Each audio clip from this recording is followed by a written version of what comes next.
So she told me when she was very young, all her sisters and brothers, when they came to the town for groceries, about every 2 months, her dad would load them up on a buckboard pulled by a horse. She even knew the name of the horse, Babe, you know. And she said we came across the old road, you know, and then he would stop, you know, and he'd tell us not to leave the buckboard, to stay in the buckboard, you know. And he went into the fields and he told me you could hear him sing these songs. He was raising his arms like this, you know. And he probably didn't know what was going on, so they were very young, you know. But that's the story that she was telling me, you know. And she didn't even know if there was what was there, you know, until I worked for a company called Green Giant, you know. I had the night shift, you know. And one day when I went home and I opened the newspaper, I seen Indian graves discovered. Oh, hold on there. I said, wow, I know where they're at now. I said, know what they're doing. I didn't know exactly where they were at, but I called up Uncle Frank, you know. Uncle Frank was a big guy, you know, 6 foot something, and weighed about 250 pounds, you know. And I took him, he's a big guy, you know, in case anything happened, you know. Well, we went in there, we found these archaeologists that were they had 5 graves exposed, you know, with these little dentist utensils, you know, pushing out the bones. I said, I started to raise hell. You know what to do is, it's not right. Get the hell out of here. Give us what we know. They're rescuing the places of our ancestors, you know. And they just laughed and mocked. That's the first time I heard the word Olonia. I just pronounced Olonia, or Olonia, you know. And we talked to them and said, you know what, when it came to the deal, they said, we want you to leave, either by force or quietly. So I had to go to work. I had the night shift, and I told Uncle Frank, make sure they're out of here by this evening, you know. Understand that they went away peacefully, you know. And well, we went through all the galaxies to protect the resting places of our ancestors, you know. It was a burial site. It was a burial site, about an acre and a half of burial zone. But we went through all the galaxies to protect that site, and during all that time, you know, I met the American Indian movement, George Martin and A. Roman, you know, he's during one of these meetings with the planning department, you know, and they came in and asked quietly, says, can we join you? We were not saying anything, she asked us to, you know, very respectful, you know. And after that meeting was over, we went to all these fidelities, having another meeting and stuff, you know, and talking with their high-priced attorneys, you know, and all that stuff. The last meeting we had with the property owner's attorney was at this department there, or house there on East Lake, you know. And they says we were arguing, talking about trying to come up with a settlement, you know.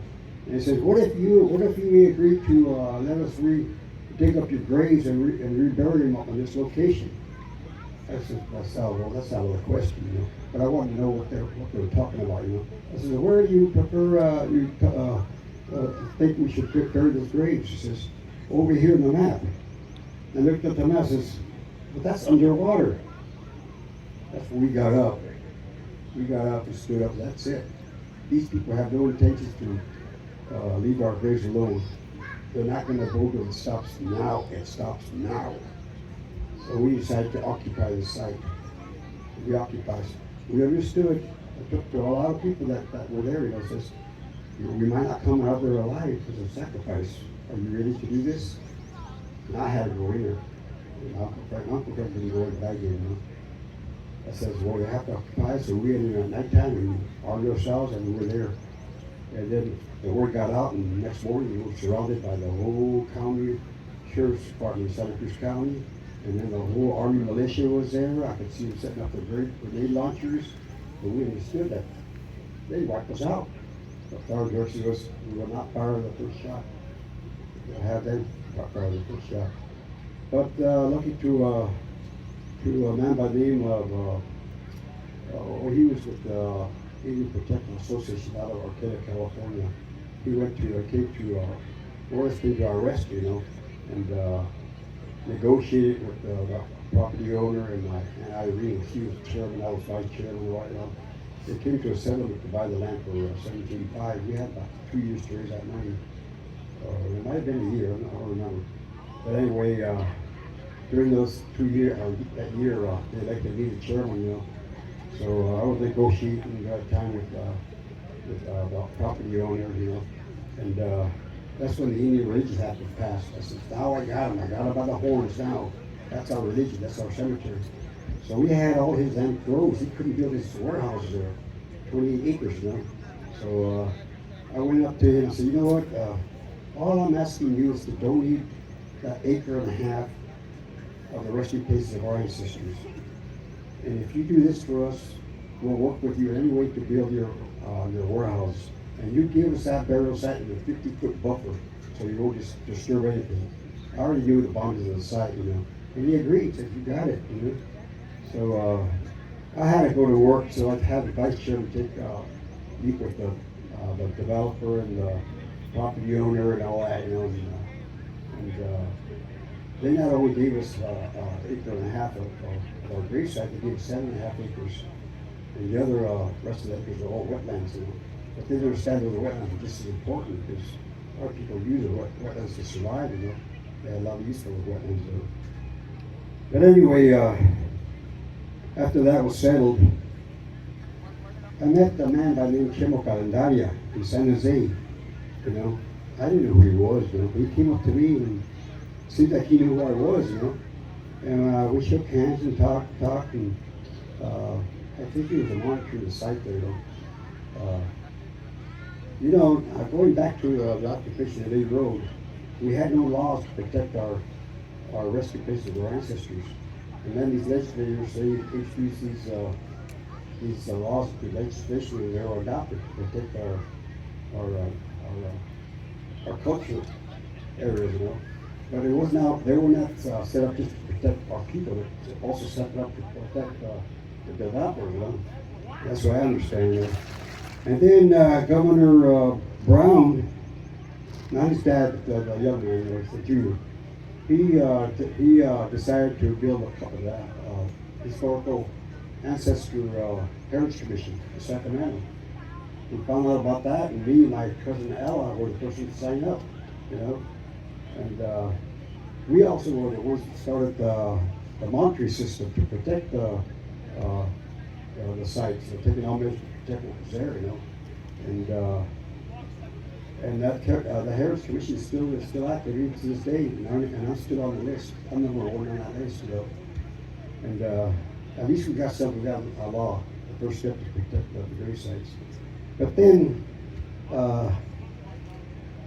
when I walked out of there, I said to myself, what happened to our ways of life? What happened to our language? What happened to our dances, our songs, So that I decided right there to start doing research on how we live and how the ways of our ancestors, And I've been doing this ever since, Then I met Chemo in San Jose, and we got together and I started going through his prayer lodges and all that, Did that for about a year or more.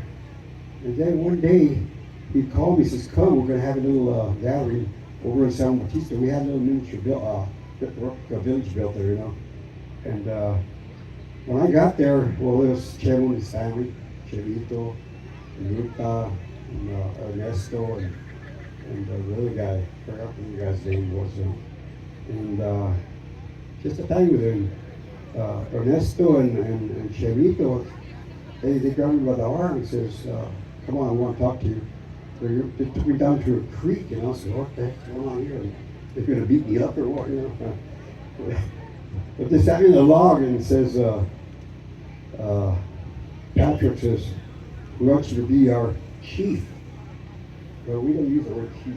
We say or what, he's head man leader, I said, well, I'm already your director there, and your director kind of council, And I was also the director of PBYC, I says, well, I'm already your director, but I'll accept, And they held my arm, took me back up. And when I got up, there was a big old circle of people. And they had a log in the middle. And this medicine woman would come up by the name of Bernice Torres, She was a Pomo medicine woman.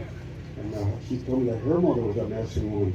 And she did the ceremony for me and gave me the title of Yardia, And, well, I've been I've had that pattern for since about 35 years now. You know, and I thought I'd share with everybody. And then the first gathering we went to was in San Juan Bautista, you know, and that's the first time I wore my regalia. I'm not going to go on to how that regalia came to be. It's a long story, you know. But anyway, I was kind of shy, just like a lot of these dancers when they don't want to come in, they were kind of shy. But I wore these long johns, you know. And when I was going into the arbor, there was a big tall Dakota guy. He says, "Hey, what is that?" Long johns. That's not traditional. I looked at him and said, "I'll be darned, he's right." So I went back and I took them off. When I came back in, he says, "Now that's traditional." Happy about that. That's the first time I danced with my regalia. That was the first time I danced at a gathering, you know. And as we were dancing, we finished dancing and all that, I went to Chemo. Chemo, I understand we're having a lot of problems with the city of San Juan Bautista. We don't dance here no more. We don't dance here. We can't dance in the strip like that. Too much problems. You know? We'll find you another place. So I came up here and I found Madonna. I went down to the main office in Los Gatos and worked out a contract with the head guy there. He was a short guy, little chubby guy, Italian, with a cigar. He reminded me of Al Capone. I said, "Oh wow, man, I have to deal with this guy, man." But he agreed, and we signed a contract there, and the first one was 1989. We did the first gathering here, you know, and we've been here ever since, you know. And me and Chad, we got along real good, you know. We had a lot of respect. I respected him. We never had a quarrel with that, you know. But then I was just chairman for about 4 years. I decided to skip down from the chairmanship because it was just too much for me, too much of my plate. You know? And well, I wanted to share that with you, though. And